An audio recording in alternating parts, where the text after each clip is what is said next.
11월 20일 멤버십 라이브 파트 1 시작하도록 하겠습니다.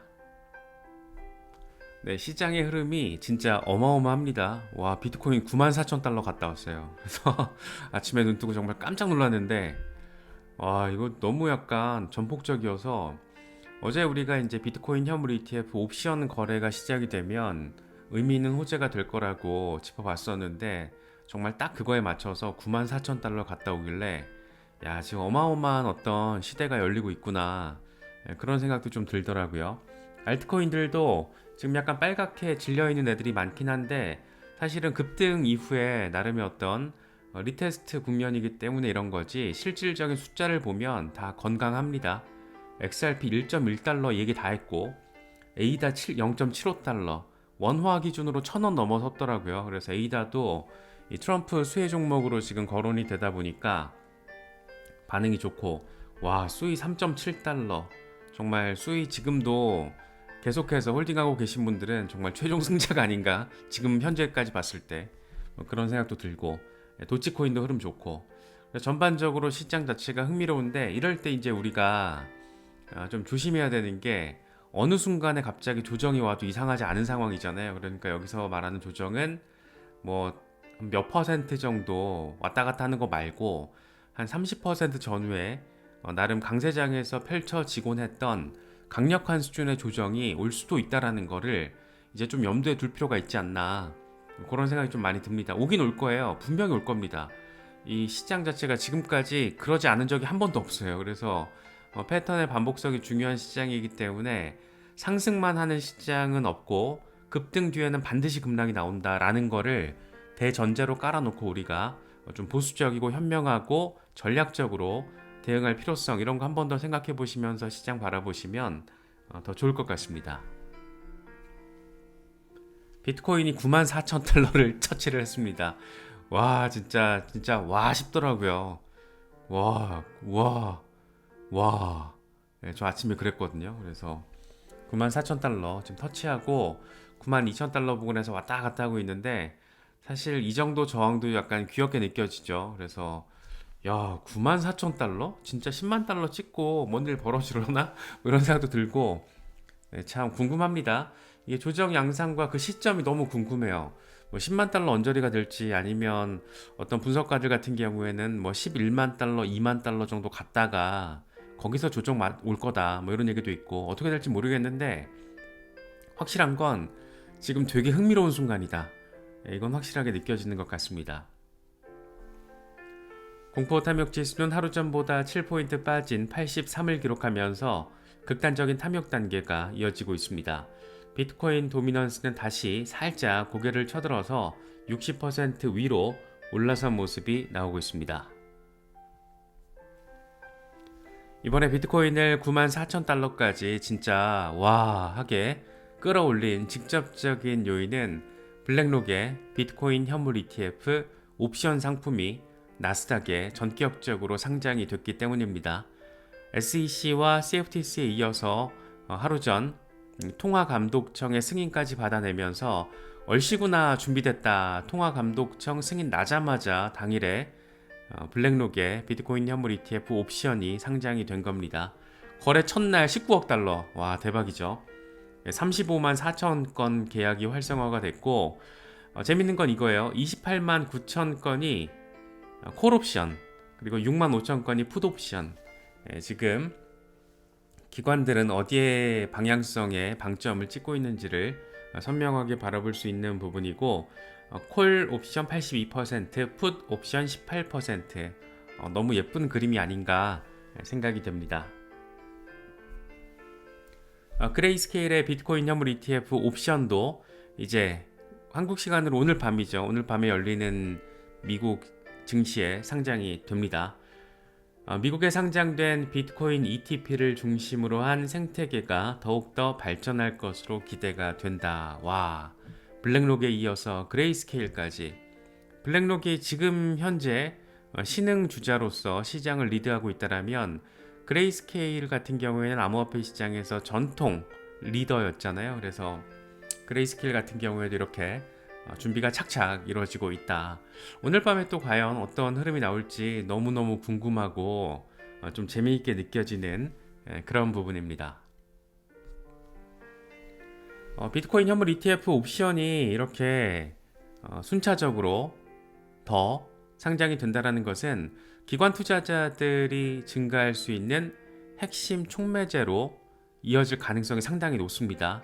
그래서 블랙록의 비트코인 현물 ETF가 안 그래도 지금 미국 ETF 역사를 새롭게 써내려가고 있는 상황이기 때문에 여기에다가 옵션까지 추가가 되면 기관들 입장에서는 이 리스크 관리가 중요한데 리스크 해지가 가능하잖아요. 옵션 거래를 통해서. 그래서 좀 관심을 가질 수밖에 없는 뭐 그런 상황이 아닐까 기관들 입장에서는. 그런데 그게 거래 첫날 지금 딱 나왔잖아요. 그래서 상당히 흥미롭게 느껴집니다.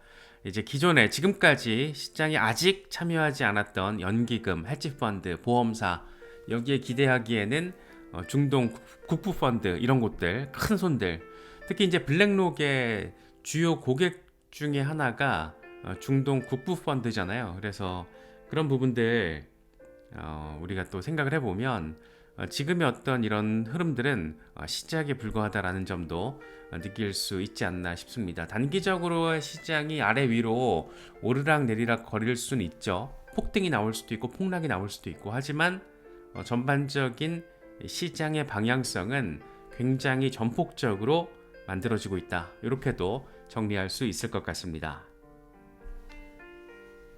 하워드 러트닝 미국의 트럼프 행정부 재무장관을 노렸지만 트럼프는 상무부 장관으로 지명을 했다라는 소식입니다. 이것도 되게 의미 있는 소식이죠.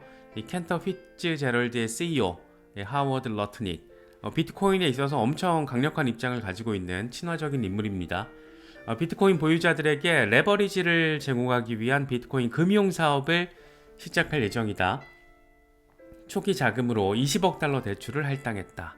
이렇게 지난 여름 비트코인 컨퍼런스에서 이렇게 밝히면서 비트코인 친화적인 입장을 상당히 선명하게 보여줬던 그런 인물이 미국 트럼프 행정부의 상무부 장관으로 지명이 됐습니다. 재밌어요. 암호화폐 친화적인 인물들로 트럼프 행정부가 채워지고 있다는 것은 미국의 어떤 정책 방향성이 지금 어디로 향하고 있는지, 어디로 세팅이 되고 있는지를 꽤나 선명하게 보여주는 그런 부분이 아닐까 생각됩니다. 블랙록이 리포트를 통해서 이런 걸 또 내놓기도 했습니다. 트럼프가 당선된 뒤에 규제 명확성과 관련해서 암호화폐 낙관론이 부상하고 있다. 뭐 당연한 얘기인데 블랙록이 이거를 리포트로 정리했다는 게 재밌는 거죠. 글로벌 거시경제 환경은 금리 인하 기조를 보이고 있어서 여기에 대선 이후 비트코인 등 암호화폐 시장 전반에 대한 규제 명확성에 대한 낙관론이 새롭게 부상하고 있다. 트럼프는 비트코인을 전략 준비 자산으로 보유하겠다라는 공약을 제시했고 상하원 선거에서도 친암호화폐 후보들이 선전했다. 이런 거시적인 환경과 지원 정책들은 비트코인 보급화를 가속화하고 대중화를 촉진시킬 수 있다. 이렇게 긍정적인 미래 방향성을 이야기를 하고 있습니다. 이건 약간 의외의 지금 상황도 등장을 하고 있습니다. 차기 SEC 위원장으로 테레사 구디 기엔이라는 블록체인 전문 변호사가 거론이 되고 있다라는 소식이에요. 지금 트럼프가 이 양반을 왼쪽에 있는 여성 변호사인데 차기 SEC 위원장으로 임명을 검토하고 있다라고 코인데스크가 보도를 했더라고요. 로펌 베이커 호스테틀러의 파트너 변호사이자 동시에 블록체인 공동 리드라고 합니다.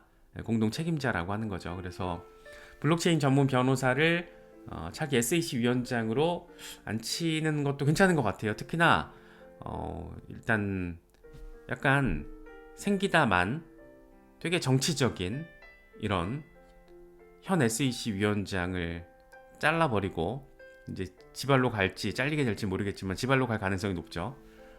대신 굉장히 지적인 이미지가 있는 블록체인 전문 여성 변호사를 앉힌다라는 것도 되게 괜찮은 것 같아요.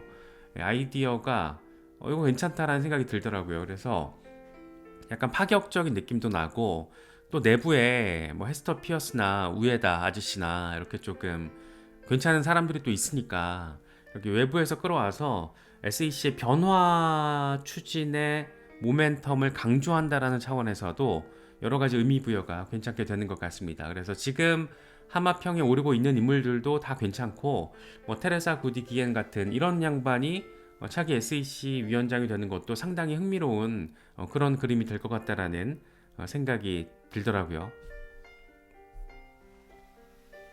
JP모건도 재미있는 리포트를 냈습니다. 비트코인 채굴자들의 수익성이 개선됐다라는 게 핵심 내용입니다. 비트코인 가격이 상승하면서 11월 첫 2주 동안 비트코인 채굴 수익성이 크게 개선됐다. 이에 따라서 채굴자가 얻는 수익을 나타내는 해시 프라이스가 30% 상승했다.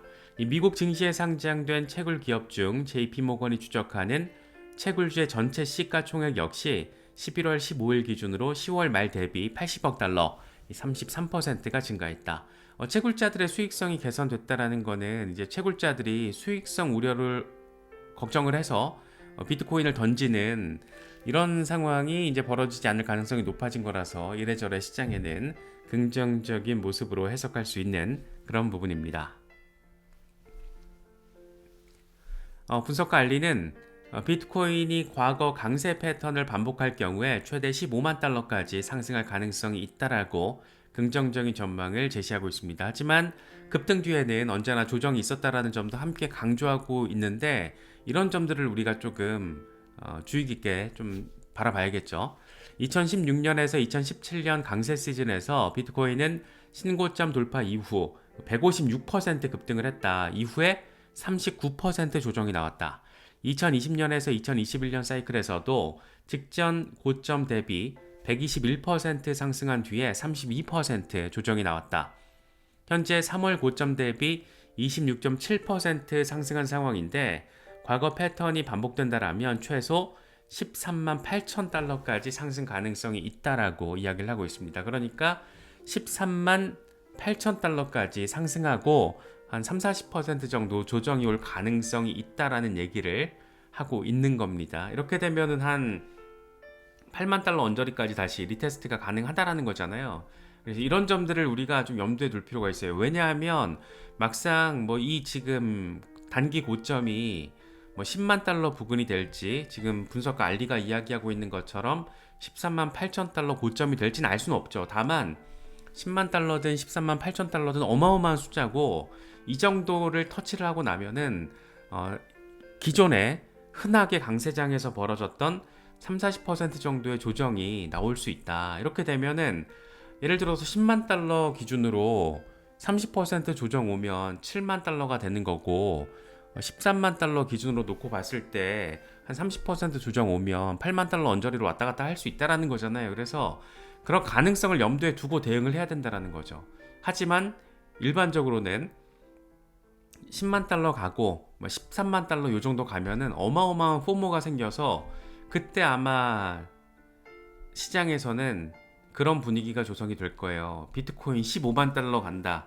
비트코인 이제 20만 달러까지 열려있다. 막 이런 얘기 나올 거예요. 그런데 기가 막히게 마켓 메이커들은 그럴 때 시장을 흔들죠. 조정을 빡세게 줘서 개미들 털려나가게 만들고 저가에 또 손바뀜을 일으키는 그런 그림이 지금까지 계속 반복됐기 때문에 이번에도 반복되지 않을 리가 없잖아요. 그래서 조정은 분명히 올 건데 그 타이밍과 그 깊이가 어느 정도 될지 참 궁금하기도 하고 잘 대응해야겠다 뭐 그런 생각이 들기도 하고 비교적 최근에 매수하신 분들은 잘 대응하셔야 될 겁니다.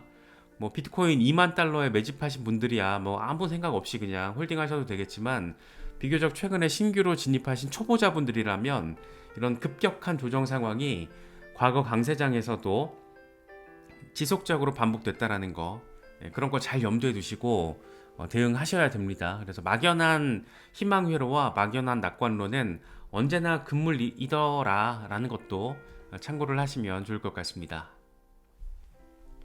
코인데스크에서도 지금 비슷한 얘기를 하고 있어요. 비트코인이 6만 9천 달러까지 리테스트 가능성이 있다라는 얘기를 여러 시장 관계자 멘트를 통해서 기사를 쓴 건데 비트코인 시장이 지금 과열됐다. 가까운 시일 안에 급등 이후에 급락이 예상된다. 이럴 경우에 69,000달러 지지선을 리테스트 할 수 있다. 예를 들어 가지고 10만 달러까지 급등하고 30% 조정 오면 69,000달러 가능한 거잖아요. 그래서 이런 얘기 지금 나오고 있다라는 거. 그러면서 비트코인이 상승 국면에 진입했지만 앞으로 더 큰 가격 변동성과 함께 잠재적인 하락이 예상된다. 막심 사하로프 위파이의 공동 창립자는 이런 얘기를 합니다. 비트코인의 가격 상승 모멘텀이 9만 달러를 넘어서면서 둔화됐다. 연준이 더 이상 금리를 서둘러 인하할 이유가 없다라고 밝힌 만큼 매파적 태도를 유지한다라면 비트코인의 매력이 줄어들 수도 있다. 이런 얘기를 합니다. 그러니까 우리 같은 개미들 입장에서는 조정 가능성도 있고 역사적으로도 비트코인이 그래왔기 때문에 이걸 염두에 두고 우리가 대응을 해야겠구나. 매수를 하더라도 분할 매수를 하고 어느 정도 수익화가 되면은 분할로 또 익절도 하고 이런 어떤 개미다운 어떤 부분들이 필요하다라는 거. 전문 트레이더들은 상관없죠. 경험도 많고 차트도 잘 보고 진짜 기깔나게 차트 잘 보는 그런 분들도 많아요. 그래서 그런 경우가 아니라면 일반적인 개미라면 이런 얘기들 그냥 귓결로 들으시면은 나중에 후회할 겁니다. 그래서 좀 염두에 두시고 시장 대응하시면은 더 좋을 것 같습니다. 크립토 타이탄 비트코인 3주 차트입니다. 비트코인에 흥분되는 시간이 우리 앞에 다가온다. 이 3주 스토캐스틱 RSI는 과매수 수준에 도달하기 전에 여전히 상승할 여지가 충분하다라고 긍정적인 추가 반등 가능성을 이야기를 하고 있습니다. 하지만 급등 뒤에 조정, 급등 뒤에 조정, 급등 뒤에 조정, 급등 뒤에 조정이 어딘가에 올 거예요. 이렇게 한 번 더 가고 조정이 올 수도 있고 이렇게 한참 가고 조정이 올 수도 있고 어떻게 될지 모르겠는데 아무튼 조정 가능성을 염두에 둬야 될 정도로 최근에 비트코인의 흐름이라는 게 워낙 급격하다. 뭐 이 정도 우리는 챙기면 되지 않을까 싶습니다. 와, 보면 예쁘죠. 정말 18만 달러까지 쫙 하고 나아갈 가능성에 대해서 우리의 맥도날드 출신 청년 크립토 로번 이야기를 하고 있습니다. 18만 달러, 20만 달러까지 얘기를 하고 있는 건데 이거는 이제 이번 사이클 고점 말하고 있는 거죠. 그래서 이번 사이클 고점이 어디가 될지 모르겠지만 단기적으로 우리가 염두에 둘 것은 이제 10만 달러 언저리 부근에서 비트코인이 고점을 만드는 그 시점, 그때 이제 조금 대응을 하셔야겠죠. 그래서 뭐 익절이 됐든 추가 매수가 됐든 조정이 왔을 때는 추가 매수를 빡세게 하면 될 거고 어느 정도 고점이다 하면 그때는 반드시 좀 비교적 최근에 매수를 하신 거라면은 어느 정도의 수익화도 의미가 있지 않나 개인적으로는 생각을 합니다. 그래서 이런 차트들을 보면 상당히 의미 있는 이번 사이클 전체, 그러니까 내년 하반기까지 놓고 봤을 때 그런 예쁜 그림을 한 번 더 생각해 볼 수도 있을 것 같습니다. 중국이 참 재밌어요.